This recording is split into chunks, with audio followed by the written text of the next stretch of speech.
Tua palavra é luz no meu caminho. Caríssimos irmãos e irmãs, que bom mais uma vez vir ao teu encontro nesta quarta-feira. Celebramos a semana da Epifania.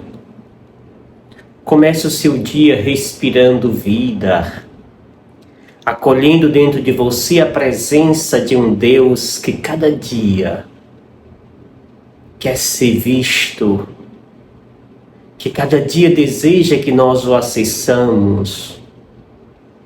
A respiração consciente é a maneira mais rápida de ir ao encontro de Deus, do divino que nos habita.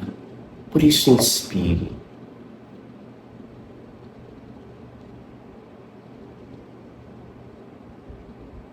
E acolha dentro de ti esta presença que transforma e nos traz a paz. Meditemos o texto de hoje, mais uma vez é Marcos, capítulo 6, versículos 45 ao 52.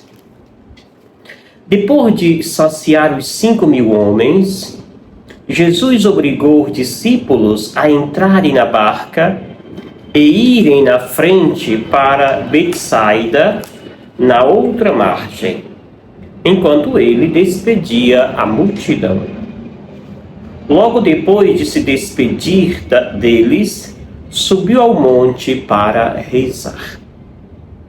Ao anoitecer, a barca estava no meio do mar e Jesus sozinho em terra. Ele viu os discípulos cansados de remar, porque o vento era contrário. Então, pelas três da madrugada, Jesus foi até eles, andando sobre as águas, e queria passar na frente deles. Quando os discípulos o viram andando sobre o mar, pensaram que era um fantasma e começaram a gritar.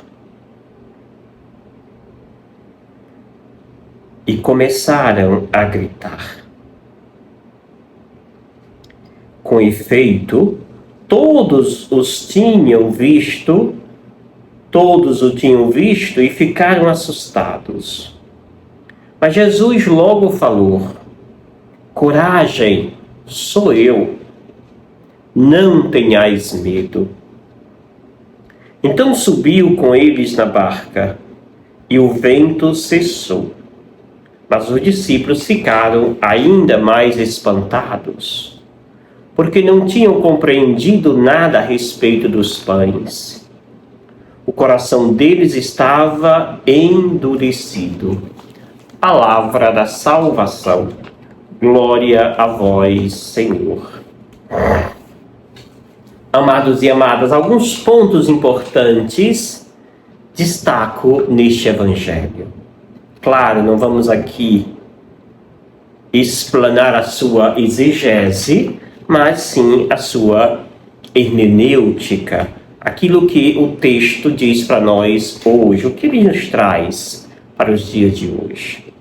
Chama a atenção, ali do primeiro ponto, quando Jesus dá atenção à multidão e pede que os discípulos vá à sua frente. O segundo ponto é que depois que Jesus despede a multidão, ele vai rezar. O terceiro ponto é que Jesus percebe os seus discípulos em dificuldade, vai lá para ajudá-los. Último ponto, os discípulos não compreendem, não conseguem identificar Jesus, mas acha que é um fantasma.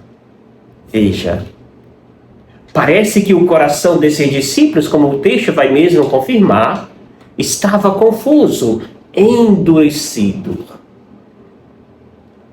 Jesus, no primeiro ponto, portanto, é este Deus que se preocupa com os seus. Partilha os alimentos, faz com que os alimentos que aos olhos dos discípulos eram insuficientes, Jesus faz com que esses alimentos sejam suficientes a todos, usando a estratégia da partilha. Depois, Jesus agora pede que os seus discípulos vá à sua frente, enquanto ele despede aquela multidão. Ou seja, Jesus quer que essa multidão vá em paz, esteja tranquila e em paz. Ele cuida dos seus, ele ama os seus, não os libera de qualquer jeito, mas cuida primeiro, transfere afeto para estes que vêm ao seu encontro. Amados e amadas, terceiro ponto, Jesus sobe, vai rezar na montanha. Rezar para Jesus era um momento importantíssimo, onde ali Jesus colocava na presença do Pai as necessidades dos seus, o que ele encontrava na missão que o Pai o confiou. Na oração, Jesus entrava em sintonia com esta totalidade. Ele e o Pai. Eu e o Pai somos um, vai dizer Jesus. Na oração, ele fazia com que este microcosmo, digamos assim, esteja agora em sintonia com o macrocosmo, o grande cosmo, que é essa totalidade que é Deus. Amados e amadas, na oração, Jesus está totalmente em sintonia com os céus. Jesus eleva aos céus aquilo que ele encontra na terra. Terceiro ponto, Jesus agora percebe que os seus discípulos estão em dificuldade. Jesus não deixa eles perecerem, ele vai caminhando sobre as águas, mostrando ali o seu poder. Jesus que manda no mal, ele caminha sobre o mal. O mar simboliza o mal, apesar de que o mar da Galileia não era um mar. Caríssimos irmãos e irmãs, Jesus aqui mostra esse poder, o poder de Deus, que vence o mal. Precisamos neste momento, a humanidade precisa de que Deus venha. Talvez ele já está caminhando sobre o mar, mas os nossos olhos estão tão insensíveis que nós não conseguimos percebê-lo, nem sequer confundir com o fantasma. O mal parece gritar forte, invadir outras nações, captar governantes. Amados e amadas, vivemos em um momento histórico difícil e perigoso. Precisamos rezar, unir nossas forças na oração, para que as forças do mal não vençam aqueles que querem apenas viver em harmonia, em um mundo de paz, em um mundo onde o amor é o protagonista, não as armas, não o exército, não as armas bélicas, mas sim a força do amor, a força da paz. Para isto veio Jesus. Termina, amados e amadas. Os discípulos ficando, diz o texto, que eles ficaram ali com medo, espantados, quando viram Jesus e achavam que era um fantasma. Ficaram totalmente assustados. Jesus diz: coragem, sou eu, não tenhais medo. Tantas e tantas vezes diante do mal que este mundo nos impõe, nós achamos que estamos só. Ou achamos que Deus que veio ao meu encontro, achamos que é uma outra realidade.